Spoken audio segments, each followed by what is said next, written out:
Kiltarum had witnessed 3 deaths in the Crucible this rotation alone.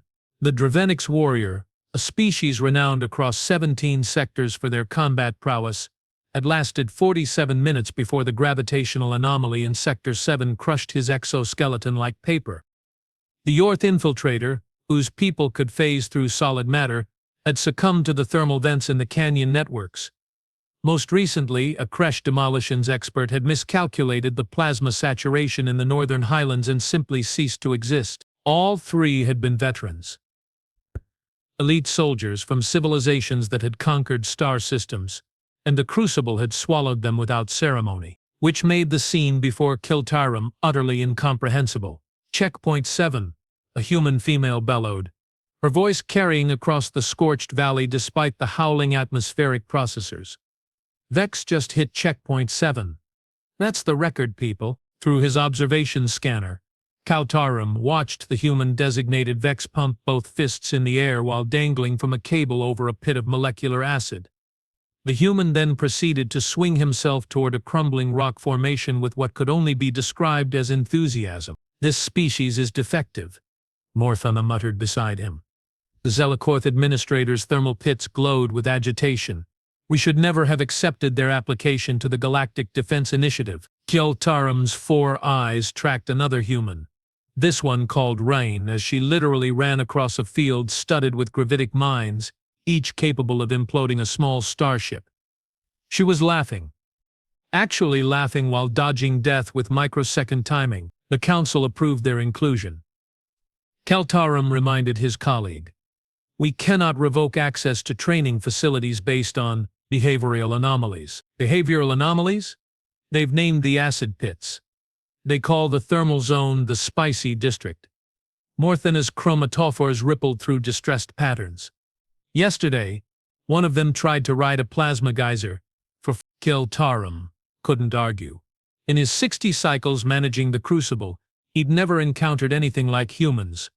Every other species treated this world as it deserved with terror and respect. The Crucible had been designed by the Vorex Empire back when the galaxy was younger and crueler. A training ground meant to forge the absolute elite from the absolute desperate. Fatality rate, 63%. Permanent injury rate, 91% of survivors. Recommended duration, no more than 6 planetary rotations per trainee. The humans had been here for 22 rotations. None had died, and they'd just posted a sign at the entrance that read, "Welcome to Earth's newest extreme sport. Try not to die." Current high score. That's 847. Attention required, Kiltarum's interface chirped. Human designated Kaida requesting permission to attempt the Void Run. The Void Run. Kiltarum felt his respiratory system seize. The Void Run was a gauntlet through an artificially sustained vacuum corridor lined with automated defense systems, gravitational shears and reality-thin patches where space itself grew unstable. It had killed 42% of everyone who'd attempted it. Most species required 3 rotations of preparation just to enter. "Tell her," Kiltarum began. "Actually, sir," his assistant interrupted, "she's not requesting permission to prepare. She's requesting permission to bring recording equipment. She wants to, quote, capture the content for the team compilation video." Morthana made a sound like grinding metal. "They're documenting this." "Of course they're documenting this." Kiltarum pulled up Kaida's file with mounting dread. Age, 26 standard years. Previous occupation, something called a free solo climber. Her application to the GDI had noted she'd scaled vertical rock faces without safety equipment for recreation. "Permission granted," he heard himself say. "But standard liability protocols. She already signed them, sir. All 47 pages. She also left a note saying the waiver forms would make great bathroom reading." In the staging area for the Void Run, Kaida checked her gear with practiced efficiency. Pressure suit, functional. Oxygen reserve topped off. Magnetic grapples, charged. She caught her reflection in the polished wall and grinned at herself. "You're actually doing this," Soren said, jogging up with her camera rig. "Maeve bet me you'd chicken out." "Maeve can eat recycled protein paste," Kaida replied cheerfully. "Where is she?" "Attempting the tower climb. Again.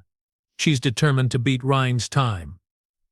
Soren helped Kaida secure the camera to her helmet. You know this course has a 42% mortality rate, right? Had, Kaida corrected. Had a 42% mortality rate. Then humans showed up. It wasn't arrogance, or at least, not entirely. 3 weeks into their training rotation, the human contingent had realized something the galaxy's other species had missed.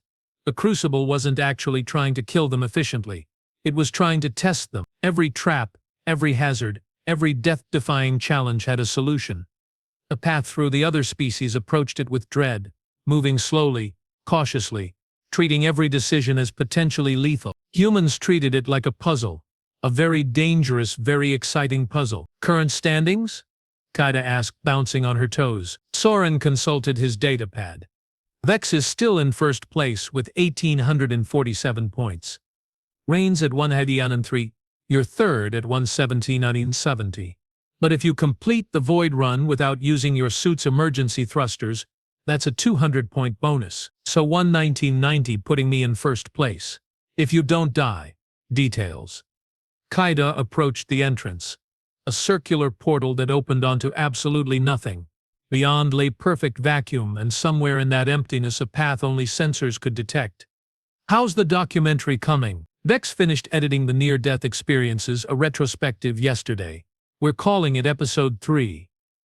Morthana watched it and filed 7 safety violation reports. Good. Means we're doing it right. Kaida secured her helmet. Recording? Recording. Excellent. Kaida faced the camera. Day 22 in the Crucible. This is the Void Run. Nobody's survived it without using emergency thrust correction. Today that changes. For humanity, she flashed a thumbs up, a gesture that meant nothing to most of the galaxy but had become the human calling card in the Crucible. Let's do something stupid. She stepped into the void. Immediately, gravity released her. The artificial atmosphere cut off like a blade. Through her helmet's heads-up display, Kaida saw the path light up, a narrow corridor of safety through a minefield of instant death. Automated turrets tracked her movement. Behind them, gravitational lenses waited to stretch her across multiple dimensions. She kicked off the entrance frame, arrowing into the darkness. The first turret fired. Kaida twisted. The plasma bolt passing so close her suit registered a heat spike. The second turret anticipated her dodge. But she'd anticipated that, using the recoil from her magnetic grapple to change trajectory at the last microsecond. This was the secret. The Crucible expected fear. It expected hesitation. Its defenses were calibrated for beings who approached danger cautiously, who second-guessed, who flinched. Humans didn't flinch. Not when they were having fun. Kaida sailed through a gravitational shear by tucking into a spin, letting the forces rotate her rather than fighting them. She caught a sensor node with her grapple, whipped around it, and launched herself toward a platform that flickered in and out of dimensional stability. 18 seconds to beat record time. Soren's voice crackled through her comm. You're actually doing it. 3 more turrets. Kaida mapped their firing pattern in a heartbeat. Literally, she counted her pulse and used the rhythm to time her movements. Dodge. Spin. Grapple. Swing. The exit portal appeared ahead, blazing with light against the infinite dark. 10 meters. 5. 2. She shot through, gravity reasserting itself with jarring force. Kaida hit the landing pad in a controlled roll, came up on her feet and raised both arms in triumph. 21 seconds? Soren screamed. New record? No thrusters? Kaida, you absolute madwoman. Through the observation window, Kaida could see Kiltarum and Morthana staring at her. She waved. This must stop, Morthana insisted that evening during the administrative review. They're turning a sacred proving ground into a game, Kiltarum supplied quietly. Exactly. A game. Morthana's chromatophores blazed red. They have no respect for the gravity of what we offer here. They're making mockeries of challenges that have defined elite warriors for generations. Kiltarum pulled up the day's statistics. Mockeries that they're completing at unprecedented rates. Human success rate in the Crucible 94%. Average for all other species 37%. They're cheating somehow. Our sensors detect no violations. Kiltarum expanded the data. They're simply different. Look at their biometrics during extreme stress events. When the Dravenix warrior faced the thermal zone, his stress hormones peaked at fatal levels. When the human Rin entered the same zone, her stress hormones spiked, then leveled off. She adapted in real time. Impossible. Not for them. Kaltarum highlighted another data stream. Moreover, they're exhibiting enhanced performance through something they call friendly competition. Each human pushes harder because others are watching. They derive motivation from peer observation. Morthana studied the screens in silence. Finally, what you're describing is a species that experiences existential danger as entertainment. Yes, that's insane. Yes, and you're saying we can't stop them. Lotarum gestured to the contract floating in holographic display. The GDI Charter guarantees all member species equal access to training facilities. The humans are following every safety protocol. Technically, they signed the waivers. They maintain their equipment. They haven't violated a single regulation. They named the acid pits. That's not against regulations. Morthana's entire body rippled with frustration. Then we change the regulations. The council would need to vote. That requires 17 members present. It would take at minimum 30 rotations to convene, and in 30 rotations, Kiltarum pulled up the latest submission from the human contingent. It was a formal request to host what they called an invitational tournament, inviting elite warriors from across the galaxy to compete in the Crucible. With prizes. Something called championship belts. In 30 rotations, Kaltarum said slowly. I suspect the humans will have transformed the deadliest training facility in known space into the galaxy's newest spectator sport. Morthana stared at the proposal. You're joking. I never joke. Kaltarum highlighted a particular section. They've already secured 17 corporate sponsors. 3 major networks want broadcast rights. The Yorth Federation has entered a team. The Yorth? But one of their infiltrators died here 2 weeks ago. Apparently, they found the footage of his demise on the human compilation video. They were, quote, impressed by the production value and want in on this action. For a long moment, neither administrator spoke. Through the observation windows, they could see the humans gathering for what they called evening strategy sessions, which, based on intercepted communications, involved analyzing footage, sharing techniques, and something called trash talk. We should have never let them in, Morthana whispered. Perhaps Kulturum acknowledged. But consider this. In 22 rotations, the humans have achieved what we haven't managed in 60 cycles. What's that? They've made the Crucible survivable, not through fear or caution, but through enthusiasm. Keltarum watched Kaida demonstrate her Void Run technique to a group of enraptured humans. Every other species that comes here is broken by it. The humans? They're breaking records. That doesn't mean we should. I'm approving their tournament. Kiltarum interrupted. What? I'm approving it. We'll make them follow strict safety protocols. We'll require liability waivers from all participants. We'll charge admission. Kiltarum's eyes gleamed. And we'll finally see what happens when the galaxy's deadliest training ground becomes the galaxy's most competitive arena. Morthana looked like he'd been struck by a plasma bolt. You've gone mad. Possibly. But I'm also curious. Klautarem zoomed in on Vex, who was currently explaining something with wild hand gestures to a newly arrived Crash warrior. The humans have a saying, if you can't beat them, join them. I propose we do exactly that, and if people die during this tournament, they signed the waivers, Klautarem said. Besides, I doubt many will die. The humans have been rather good at keeping each other alive. They call it squad goals. Outside, someone had started a fire, which should have been impossible in the regulated atmosphere. The humans were roasting something over it, laughing, reviewing footage of the day's runs.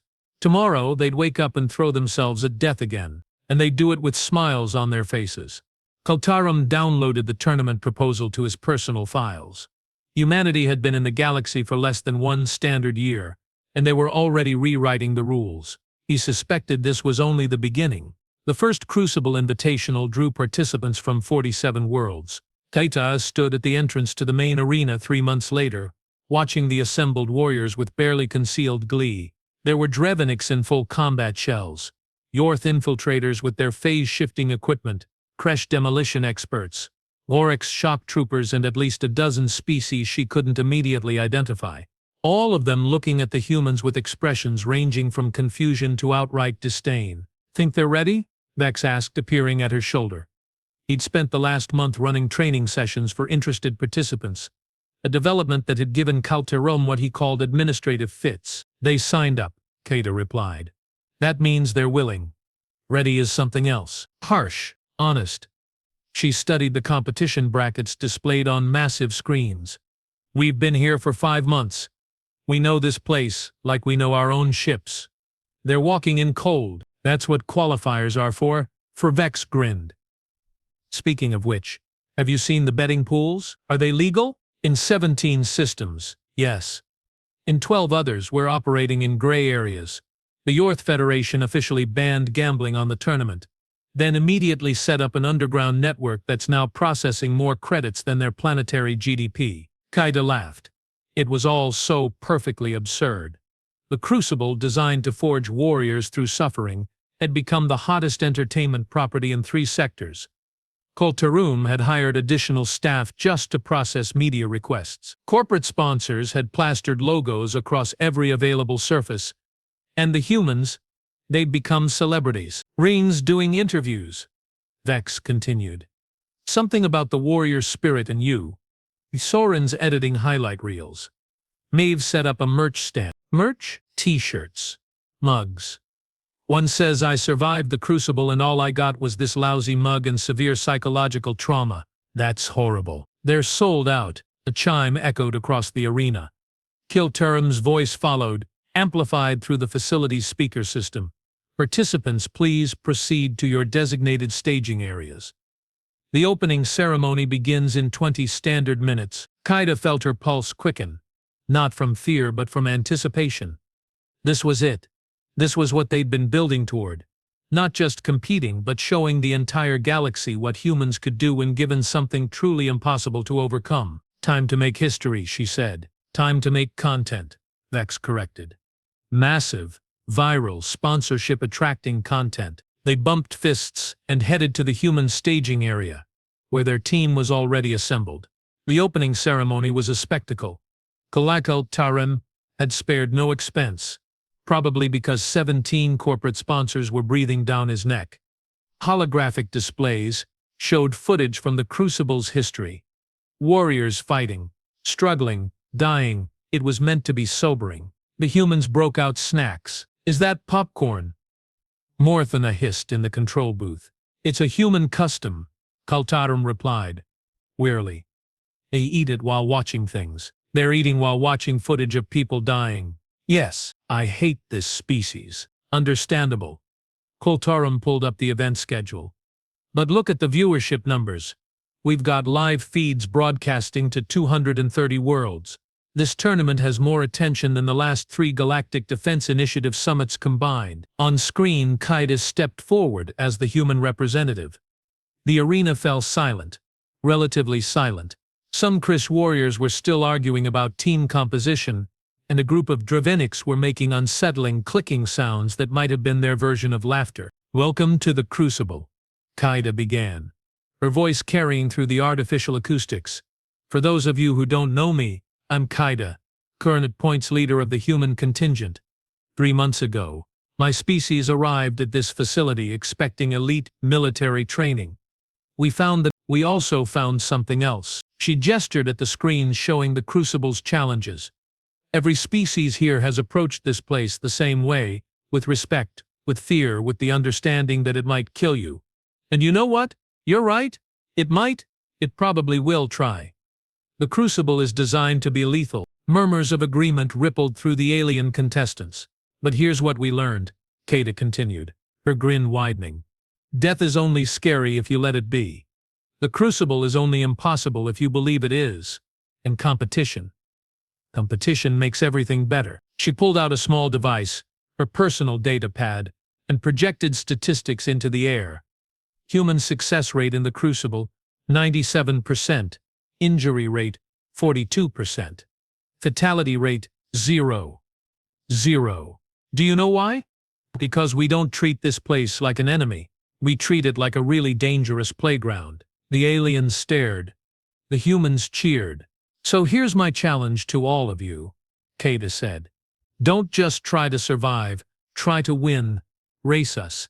Beat our times, show us what your species can do when you stop being afraid and start being competitive. Because that's what this tournament is about.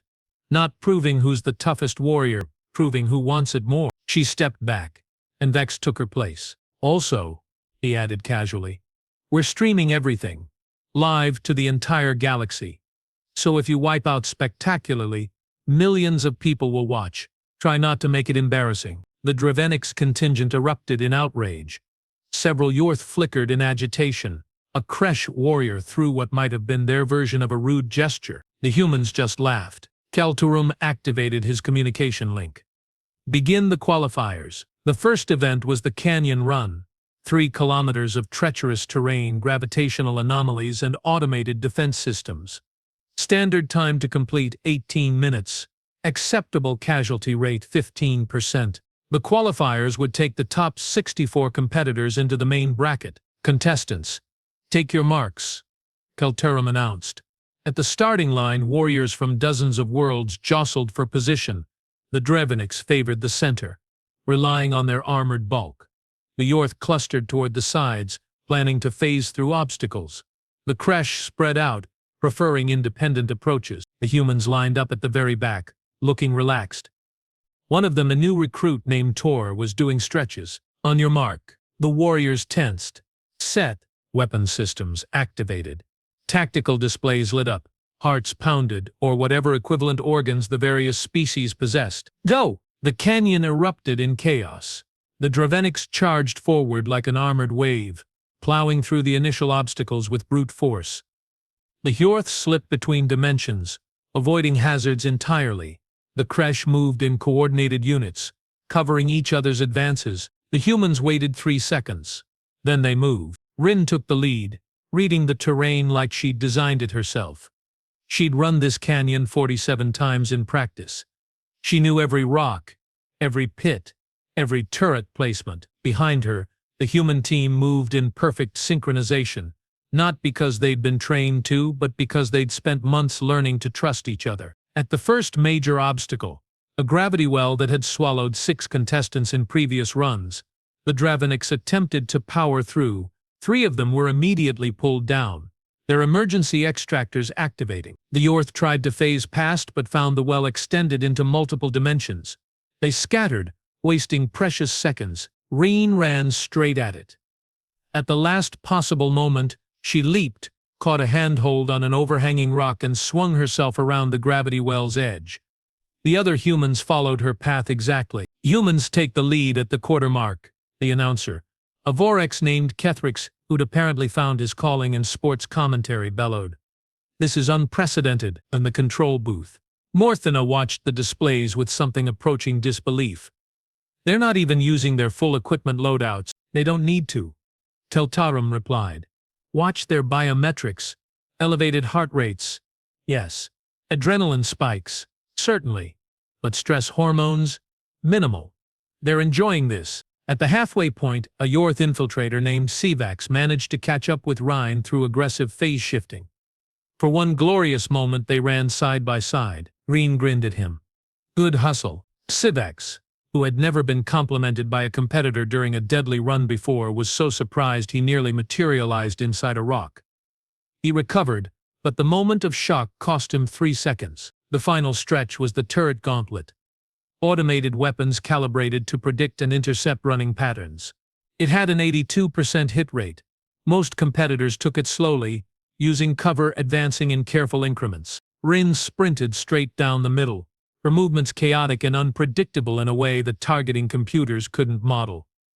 She weaved, ducked, rolled, and occasionally just changed direction for no apparent tactical reason. The turrets couldn't land a hit. She crossed the finish line in 14 minutes 43 seconds. New record. The rest of the human team followed within 30 seconds of her time. The crowd, somehow a crowd had gathered, both physically and across broadcasts, went absolutely insane. 14 minutes 43 seconds. Coatherix roared. The human Ren has shattered the Canyon Run record. The previous record was held by legendary Vorex commander Zekthar, who completed the run in 17 minutes.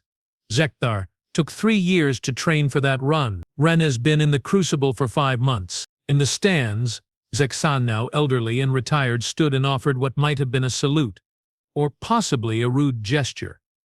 With Vorex it was hard to tell. The qualifiers continued through the day. The gravity tower climb, the acid pit navigation, the thermal zone sprint. Each event saw warriors pushing themselves to absolute limits, many achieving personal bests. But in every event, humans took the top spots. By evening the brackets were set. Of the 64 qualifying positions, humans occupied 22. The alien competitors occupied the rest, but barely. Several had only qualified because the humans had literally stopped mid-run to help them past obstacles. "Why did you do that?" a Dravenix warrior named Kexival demanded of Maeve. "I was your competition. You should have let me fail." Maeve shrugged. "You were struggling with the magnetic grapple technique. I figured you'd never used one before. Would have been unfair to let you wash out over equipment issues." "Unfair? This is the Crucible. It's meant to be unfair." "Sure, but that's boring. What's the fun in winning if your competitors can't even compete?" Texith stared at her like she'd grown an extra head, which, given galactic biodiversity, was not impossible, but remained unlikely. The main tournament began the next day. The brackets were brutal. Single elimination. Each match pitted 2 contestants against a unique Crucible challenge. First to complete it advanced. Loser went home. Round 1 saw the field cut from 64 to 32. A Yorth named Vexnar, no relation to the human Vex, managed to beat Tuor in the dimensional maze by leveraging his species' natural phase-shifting abilities. It was the first time a non-human had beaten a human in direct competition since the tournament began. The human contingent celebrated wildly. "Aren't you upset?" Korlturam asked Tor, who was nursing a bruised shoulder, but seemed cheerful. "Are you kidding? Vexnar's technique in that final sequence was incredible. I learned so much watching him work." Or pulled up footage on his datapad. "Look at how he maintained phase coherence while navigating 3-dimensional paradoxes. We need to study this. Maybe we can develop a human equivalent using magnetic manipulation." "You're analyzing your own defeat to improve your technique?" "Well, yeah, that's how you get better." "Why? What do other species do?" Kiltarum thought about the traditional approach. Sulking, blaming equipment, filing protests, demanding rematches. Nothing quite like that. Round 2, 32 to 16. Kata faced off against a Kresh explosives expert in the plasma field navigation. It was close, terrifyingly close. The Kresh used her species' natural resistance to heat to power through sections Kata had to navigate carefully. But in the final sequence, Kata's human agility proved decisive. She won by 3 seconds. Afterward, she and the Kresh, whose name was Thixia, spent an hour discussing tactics. By the end, they'd exchanged contact information and were planning to train together in the off-season. Round 3. 16 to 8. Vex faced the legendary Zekthar's grandson, a young Vorex prodigy named Kextar. In the tower climb, the entire galaxy watched as human and Vorex pushed each other to absolute limits. Kextar had his species' natural strength and endurance. Vex had creativity and what he called spite-fueled determination. They reached the summit simultaneously, forcing a tiebreaker round. The tiebreaker was the void. Kextar, to his credit, completed it. He used every piece of equipment, every advantage, every tactical option available. He finished in 38 seconds. Vex went next. He'd completed the void run 47 times in practice. He knew every turret pattern, every gravitational shear, every dimensional weakness. He didn't just complete it. He turned it into performance art. Flips where straight movement would suffice. Mid-run taunts to the automated defenses. At one point he literally waved at the observation cameras while dodging a plasma barrage. 22 seconds. New record. Again. The crowd's reaction registered on seismographs. Xfar met Vex at the finish line. For a moment the young Vorex just stared. Then, "Your species is insane." "Thank you," Vex replied cheerfully. "That wasn't a compliment. I'm choosing to interpret it as one anyway. Good run though. Your approach on the third shear was really smart." "Huh, Mind if I review your footage? I think I can learn from your technique. Kexthar walked away, shaking his head. But Teletarum noticed the young warrior was smiling. The finals came down to Kaida versus Rhine, exactly as the betting pools had predicted. Both humans had dominated their brackets. Both had set new records. Both had in the process fundamentally changed how the galaxy viewed the Crucible. The final challenge was the Gauntlet, a combination of every major obstacle type, a full-spectrum test of skill, endurance, and determination. Standard completion time for elite warriors, 32 minutes. Acceptable failure rate, 47%. This is it, Kaida said, standing beside Rin at the starting line. One of us walks away champion. Yeah. Rin bounced on her toes, warming up. But you know what's weird? What? I don't actually care if I win. Rin grinned. I mean, I want to win. I'm going to try my absolute hardest to beat you. But even if I lose, this has been the most fun I've had in my entire life. We turned the galaxy's deadliest training ground into a sporting event. We made friends with alien warriors. We got corporate sponsors. Maeve's merch stand made enough credits to buy a small ship. Kaida laughed. When you put it like that, we already won, Ren finished. This is just the victory lap. Still going to destroy you though. You can try. They bumped fists. Final round. Catharix announced, his voice carrying across 100 worlds. Human Kaida versus human Rin. In 5 months, these two warriors have redefined what's possible in the Crucible. Today, one becomes champion. On your mark. The galaxy held its collective breath. Set. Kaida and Rin dropped into ready positions, eyes locked on the course ahead. Go! They exploded forward. For 31 minutes and 47 seconds, they pushed each other beyond every conceivable limit. When Kaida pulled ahead in the gravity section, Rin responded by setting a new record in the thermal zone. When Rin developed a lead in the acid pits, Kaida matched her step for step through the dimensional maze. They weren't just competing. They were elevating each other. Every challenge one overcame inspired the other to overcome it better. At the final obstacle, the Void Run, naturally they entered simultaneously. The automated systems, never designed for 2 contestants at once, went into what Kiltarum would later describe as tactical confusion.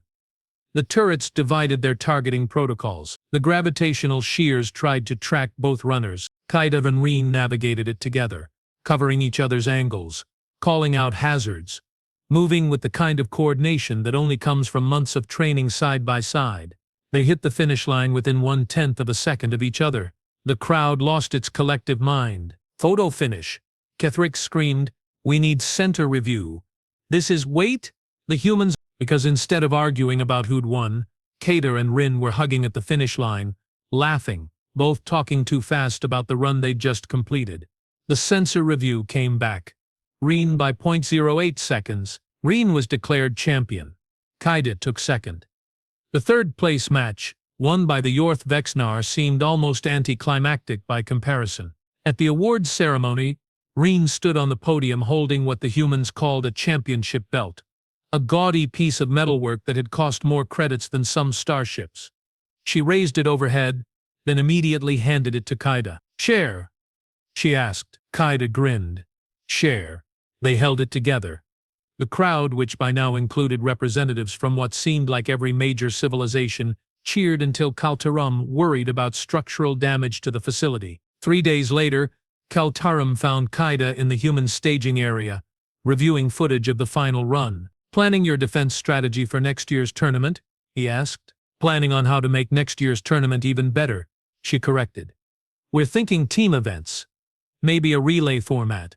Vex wants to introduce something called speed runs, where contestants try to complete challenges as fast as possible regardless of point scores." You're already planning next year?" "Of course. This was just the pilot season." Kaida pulled up a document covered in notes, diagrams, and what appeared to be sketches of potential courses. "We need to expand, more categories, more events, maybe a junior division for species that can't handle the full Crucible yet. Oh, and we should definitely add audience participation segments." "Audience participation?" "In the deadliest training ground in known space. Non-lethal audience participation," Kaida clarified. "Probably." Kiltarum looked at her. This human who'd walked into his facility 5 months ago and turned his entire understanding of the Crucible upside down. You're serious, completely. Look, Kill Tarum.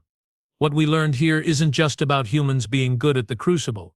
It's about what happens when you stop treating challenges as things to survive and start treating them as things to conquer.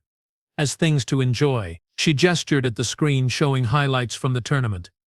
Every species that came here left better than when they arrived.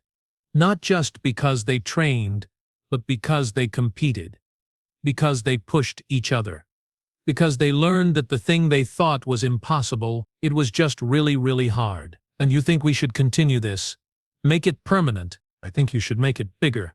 His eyes gleamed with the same intensity she'd shown running the Void Run.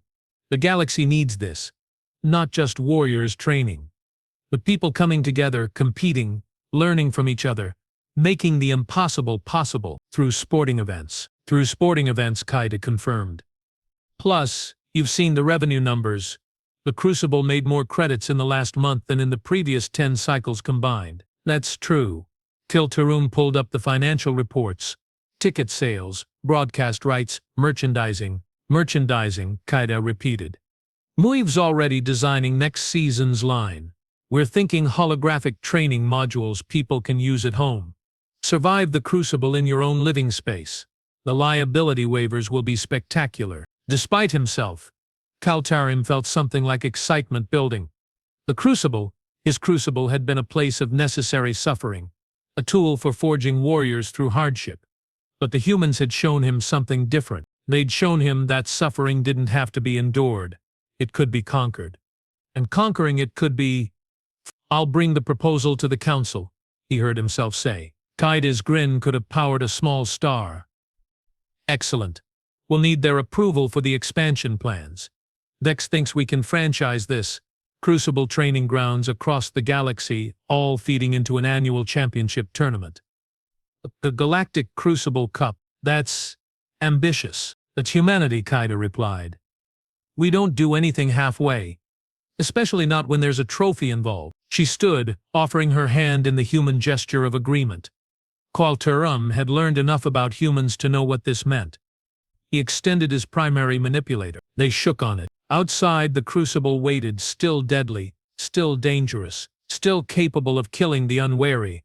But now it also waited with scoreboards, leaderboards, and corporate logos.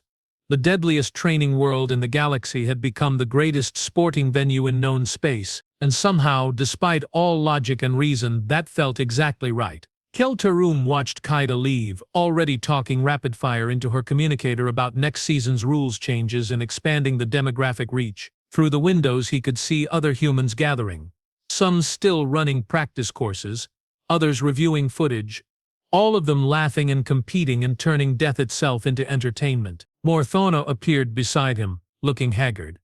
Tell me you denied her proposal. I approved it. Of course you did.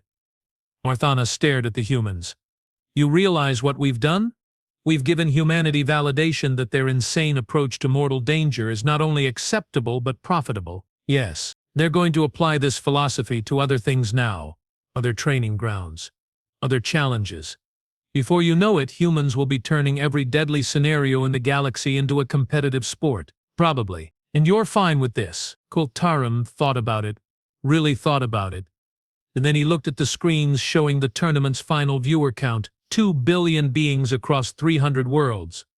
He looked at the financial projection. He looked at the messages from the GDI leadership, who wanted to discuss incorporating human training methodologies into their official curriculum. Most importantly, he looked at the faces of the warriors who'd competed, not just humans but Draveniks and Yorth and Kresh and Vorex and dozens of others. Every single one of them had walked away from the tournament better, stronger, more capable than before. Because they'd learned what humans instinctively understood. Competition didn't diminish warriors, it created them. I'm more than fine with it. Kors said finally. I think humanity might have just taught the galaxy something we'd forgotten. That survival isn't enough. That thriving requires pushing boundaries, and that sometimes the best way to face death is by laughing at it. That's a very human philosophy. Yes, Kal Tarum agreed. Yes, it is. Down in the Crucible, Someone had started another fire. The humans were gathering around it, sharing food, telling stories, planning for next season. Tomorrow they'd wake up and throw themselves at impossible challenges again, and they'd do it with smiles on their faces, competitive spirits in their hearts, and absolutely no respect for the concept of reasonable danger. The galaxy would never be the same, and Kil Tarim suspected that was exactly the point.